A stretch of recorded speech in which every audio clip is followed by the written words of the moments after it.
Another 4.5 million of your fellow Americans quit their jobs in November, according to the latest federal data. It is part of what's being called the Great Resignation. Are you among those Americans? If you are, guess what? We are revealing the U.S. News and World Report list of the best jobs for 2022. This is a first on CBS Mornings, so here we go. Coming in at number 3, physician's assistant. Congratulations if you already have that job. Number 2, nurse practitioner. And the best job in the U.S. for 2022, information security analyst. We're going to find out what that is. And we're joined now by Antonio Barbera. He is a senior editor for consumer advice at U.S. News and World Report. Antonio, good morning to you. If you ask a fifth grader, what do you want to be when you grow up? They don't say information security analyst, but that's your number one. What is it? Why'd you pick it? It's important for the fifth graders. It's important for anybody. It is. They are the gatekeepers of our digital information. They protect companies and individuals from hackers and cyber attacks. All right, Antonio, so why do nurse practitioners and physician assistants rank at numbers 2 and 3, respectively?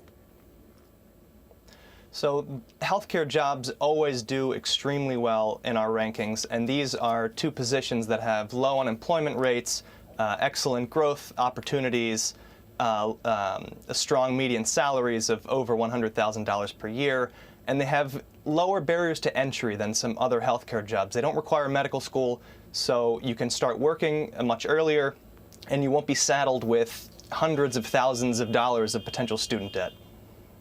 Maybe that explains why 4 out of the top 10 jobs are in healthcare. You know, we've been hearing from frontline workers how burned out they're feeling, how overwhelmed they're feeling, but yet you're saying it's still a very appealing job.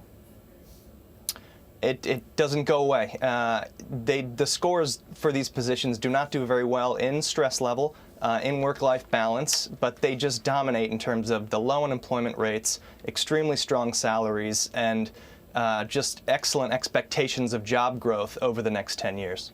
So, Antonio, what kind of things do you look for when you're putting the list together? Because we all made note that TV news anchors are not on your list of the top 100. although actor is number 76. Actors, which bartenders, actuary, was all in the top 100. Yeah.